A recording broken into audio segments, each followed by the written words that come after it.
pagkain pisngi mo. Maghanap na kasi tayo ng ibang klinik. Huwag mo nang hintayin si Doc Cynthia. Okay lang. Kausap na kami. Naresetahan niya na ako ng gamot para sa kirot. Wala yan, okay yan. Bukas lang wala na to. Galing na to. Talaga ba?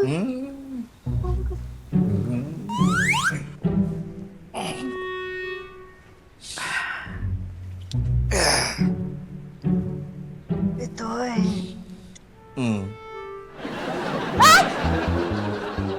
Okay.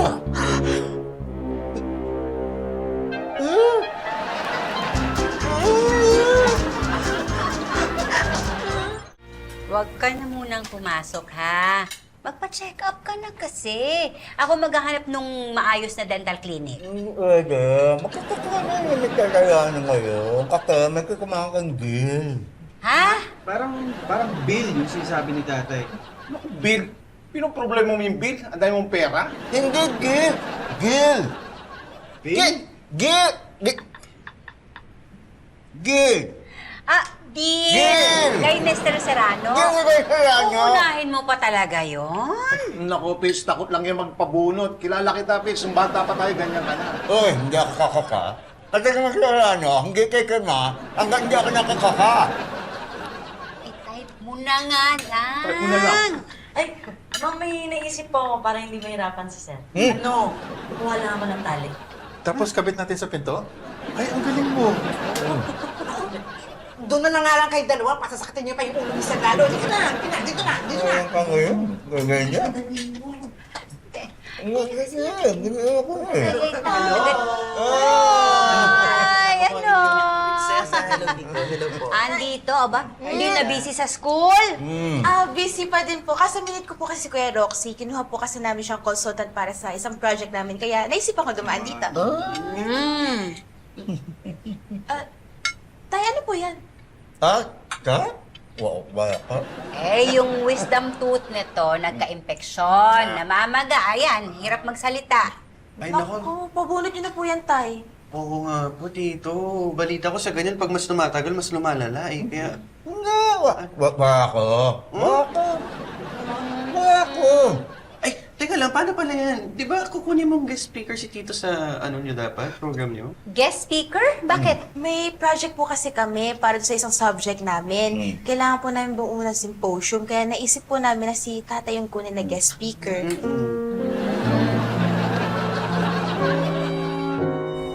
Kinukuha ko na akong netmaker sa project ni Carita. Magkakasunod ngayon kumain ng net. Net. Net.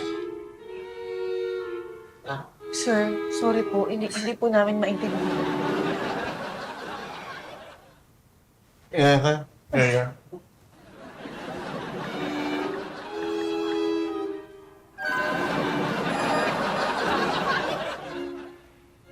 Ay, okay, sir. Kami na po bahala sa deck para sa talk po ninyo. Eh, Sir, paano po kayo makakapagbigay ng speech?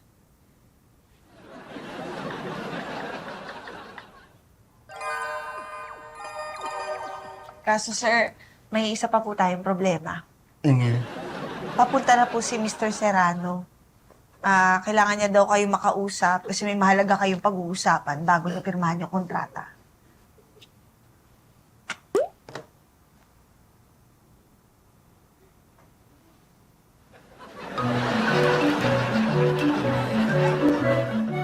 Alam niyo, sir, ganito na lang. Kami na lang po muna ang bahala. Oo, wag po muna kayo magsalita. Tapos, kung meron kayong gusto sabihin, i-send nyo na lang po sa GC natin. Opo. Ako na lang magpe-present. Kaya natin to. Dapat naman ikaw. Si Janice na. Eh, wag na kayong mag-away. Lahat tayo magpe-present. Sabi sa'yo. Ah. Ito na ka. Yeah, mga. Ho? Ano po yun? Sir, pwede po kayo pumasok. Hello po, Mr. Serrano. Opo kayo. Mr. Serrano, kami na lang po muna ang magpe-present. Hindi lang po makasalita si Sir Pepito ngayon. Pero kapag may gusto po siyang idagdag, isasend niya lang po sa amin. Lakarin mo kasi ngayon. Ano nangyari? Tinatanong po niya kung ano daw po nangyari. Dahil wala rin pong boses ngayon si Sir. Namaos po siya after niyang lagnatin ng ilang araw. Kailangan na, kaya ka pa rin nakapunta kayo dito.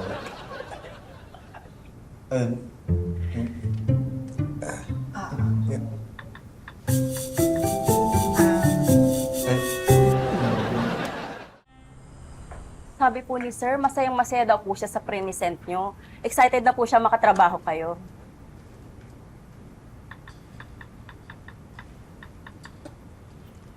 Nagpapasalamat din si Sir na finally may kontrata na tayo and start pa lang daw ito ng isang masayang partnership.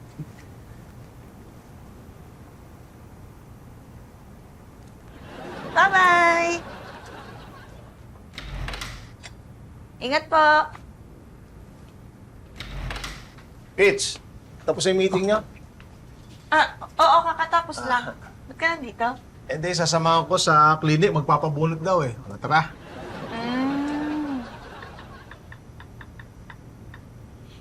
Sabi ni Sir, magaan ba daw yung kamay ng dentistang nahanap mo? Of course.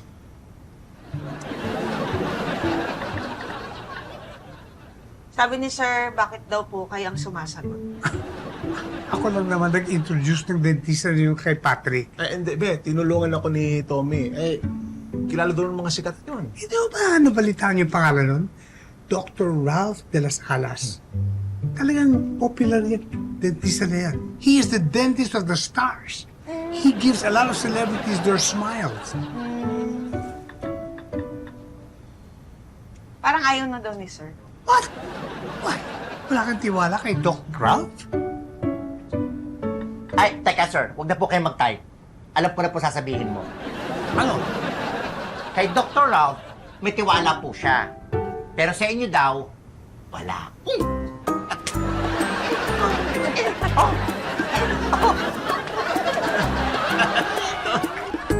Hi!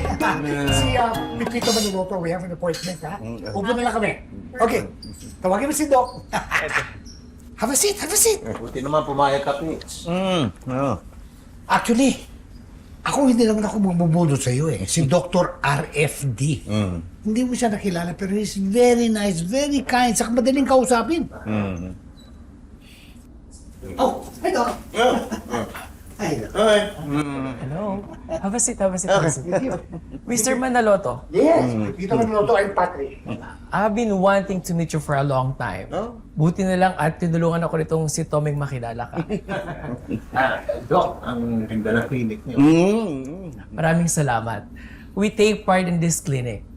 Our clinic is equipped with the latest facilities, may mga CBCT scan kami. Of course, international ang standards sa mga dental services namin dito. So you can assure that you are in very good hands. Just the best, just the best. Ano daw, Pitch? Sige, ihahanda ko lang yung mga papers ha. May mga ipapasign ako sa inyo.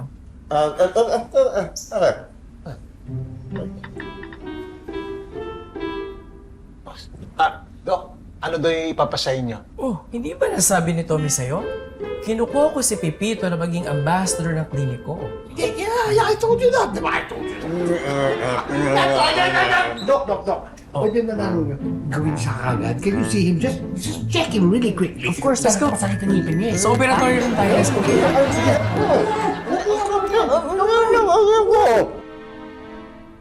Tapang mo, Pitch, ah. Samantala nung bata tayo, makakita ka lang ng dentista, tumatakbo ka na. Pero sigurado ako ngayon, kakabahan ka. Makakita ka ng injection, pakimatayin ka. Noon pa yun, yung iba nga. Nakakata. Hi, Pepito. Oh, we'll do an x-ray first, ha? Periodical x-ray gagawin natin ito. Para makita natin kung gaano kalala ng infection. At kapag ready ka na, isa-sedate na kita. Okay.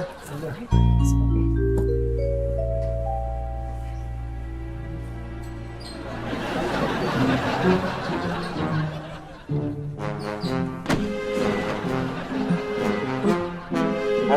Patrick? Patrick! Patrick? Okay lang ba siya? Are you okay? Dok, okay ako. Kasi natatakot lang ako para kay Pitch. Huwag kasi magpabunot yan. Ano, Doc? Pwede na bang bunutan ng wisdom tooth si Pipito ngayon? Hindi eh. Ha? Mas makakabuti kung ipagpaliban natin to. I would suggest, pahupain muna natin ang pamamaga. Kasi siguradong masasaktan siya pag pinilit natin bunutin ngayon. Paano may ano ko bukas eh? Mag-speaker ko dyan sa anak ko. Pitch. Ano raw? Teka, Doc.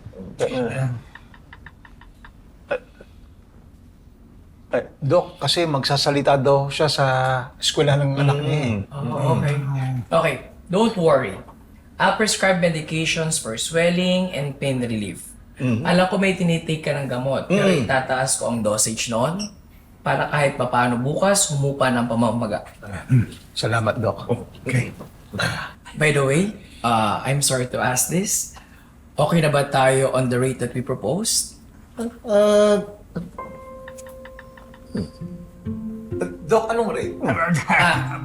Kami na lang ni Doc mag-uusap tungkol doon. Ha? Babalik ka namin. Baka mas stress itong si Pipito, my friend eh. O magkape muna kayo. Babalik mo.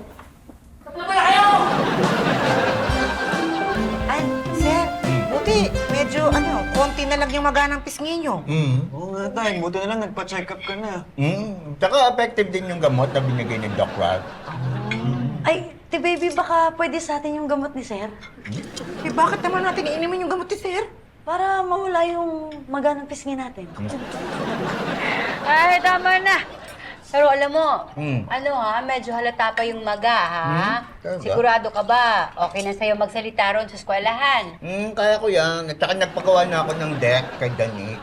Para kahit pa paano, mas maintindihan ako ng mga tao doon pag nagtatalita ako.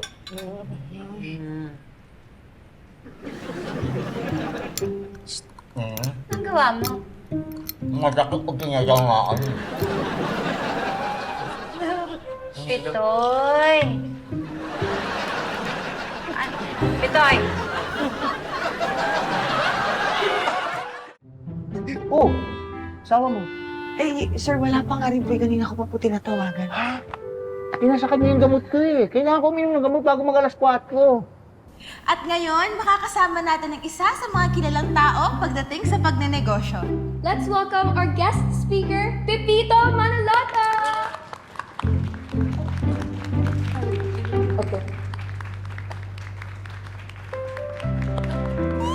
Salamat sa pag-invite niyo sa akin dito sa symposium.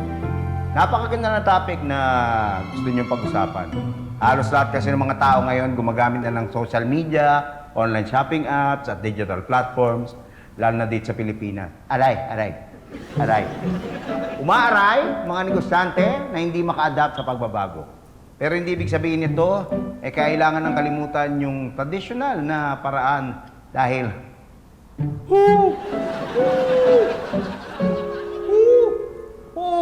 are our client? Hindi lang naman mga Gen Z o mga millennials. Marami pa rin ang naaabot ng traditional media. Masakit para sa lahat ang magbago at mag-adjust. Pero konting creativity lang naman talaga ang kailangan at wisdom. Wisdom! Para magkaroon ng malakas na impact sa tao ang negosyo. Impact, no? Yun ang mahalaga. Salamat po. Aray. Ba't sumakit? Akala ko uminom ka ng gamot. Ano inumin ko? Hindi naman dumating asawa nito. Sir, pasensya na po talaga. Kasi hanggang ngayon tinitext ko po. Hindi naman po sumasagot pa rin. Pero tayo, magaganda yung mga sinabi mo kanina kahit ilat lang nasasaktan ka. Oo nga po. Ako rin dito, ang dami ko po natutunan. Uy, Clarissa, thank you talaga. Sinamahan mo ko doon. Wala eh. Galing mo talaga, Clarissa. Tara, gulpag tayo. Walang ganyan. Baka gusto mataktan. Alam mo naman, hindi ka ganyan, Iba Lon. naman yun. Ikaw naman yung gusto niyo makakap na. Doc, thank you ha. Buti sa'yo ako pumunta. Hanggang pala ng kamay mo. Of course. You're welcome. Basta pag may naramdaman ka sa binunutan natin, magsabi ka lang sa akin agad. Okay, sige. Peter, my friend, nakipag-deal ka na pala kay Doc, hindi mo naman sinabihin ako. Pambihira kay, isahan mo na naman ako eh. Would I do that to you? Talaga, hindi mo ako isahan. Hindi. O, kung hindi mo ako isahan, sige. De, kami na lang ni Doc RFD ang mag-uusap. Teka. Paano naman ako? Tsaka muna. Sige. Yes. Okay na yun. Yes. Pwede yan. Bahala. Yes, yes. Oh. May bibigay daw si Doc RFD sa'yo. Really? Of course, we're giving you an unlimited free extraction benefit. Wow! Ano po yun? Libre na raw yung bunot ng ngipin mo. Kaya nga ako sa'yo, para masulit mo, pabunot mo na lahat. What? Bakit? Ayaw mo ba? Bakit? Sinabi ko ba? Halika na po.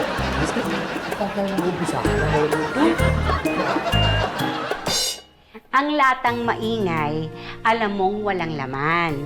Hindi sa lahat ng oras yung pinakamalakas na boses ang dapat nating pakinggan. Hindi kasi tayo sigurado kung may saysay yung sinasabi nila o baka nagsasalita at nag-iingay lang naman. Kapag may laman ang sinasabi ng isang tao, kahit pabulong, siguradong maririnig mo. At kahit na marami pang sumasabay ng pagsasalita, meron pa rin mga taong gustong marinig ang boses mo. At kahit malunod sa ingay ang buong mundo, kahit walang tenga, nagkakarinigan pa rin ang mga puso.